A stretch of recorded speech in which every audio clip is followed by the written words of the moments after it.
नमस्ते दोस्तों, स्वागत है आपका मेरे YouTube चैनल पर।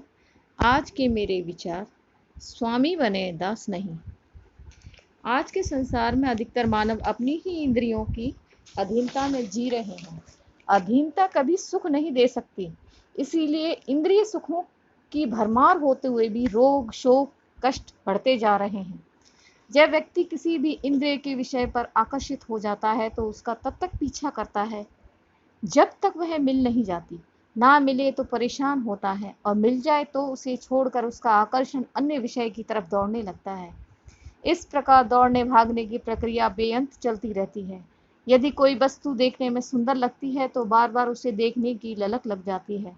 सुनने में मधुर है पर हम खड़े हो सुनने में लगते हैं। गंध प्रिय लगती है, सब कुछ भूलकर उस ओर खींचे चले जाते हैं। स्वाद के लिए भी हम इसी प्रकार लालियत रहते हैं।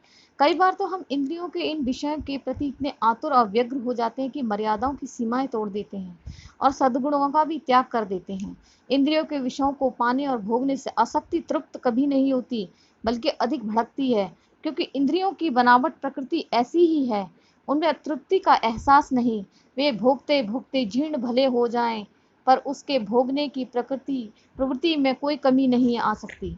भोग उनकी भोगने की अग्नि को भड़काते हैं, जिसमें मानव की आत्मा की स्वतंत्रता जलकर भस्म हो जाती है।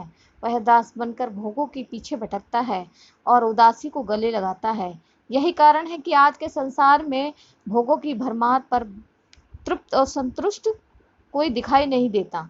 जब एक बड़ा सवाल है, मानव की इंद्रियां भी रहें पर वह उनके आतंक या उनकी अधीनता से मुक्त रहकर उनका स्वामी बन जाए, ऐसा कैसे हो? हम सब ने सपेरों को देखा है जो सर्पों की टोकरी लिए घूमते हैं, बीन बजा बजाकर उन्हें हानि रहित बना लेते हैं। जन्मजात प्राप्त मानव की इंद्रियों भी सर्प की तरह ही है, जिसमें इच्छा, तृष्णा, आसक्ति का जहर भरा है। सर्प का जहर निकल जाने से वह हानि रहित होता है, मनोरंजन का साधन बन जाता है। इसी प्रकार इंद्रियां भी के भीतर भी तृष्णा, आसक्ति निकल जाने से साधक को सेवक बन जाती हैं। साधना में पूर्ण सहयोगी बनकर पतन की बजाय उत्थान की ओर ले चलती हैं। इंद्रियां स्वयं दोषी नहीं है, इनको उकसाने वाला चंचल मन है। मन तो एक है परंतु इंद्रियां तो कई हैं। जैसे कठपुतलियों के संचालक एक व्यक्ति के हाथ में मुख्य धागा होता है, उसी धागे से आगे कई कठपुतलियां गतिमान रहती हैं। इसी प्रकार मन तो एक है परंतु मन के सूक्ष्म विचार ही वे धागे हैं जो समस्त इंद्रियों को चलायमान करते हैं। अतः इंद्रियों को जीतने से पहले मन को जीतना अर्थात मन को वश में करना है। इंद्रिय जीत से पहले मन जीतना है।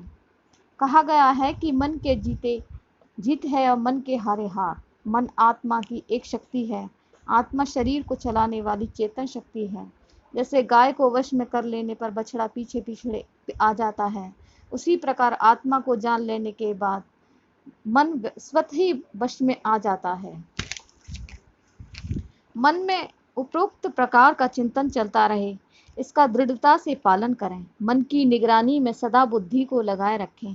वह किस इंद्रिय के द्वारा किसी की विषय शक्ति तो नहीं में फंस गया है, उसे वहां से खींचकर वापस आत्मचिंतन में लगा दें।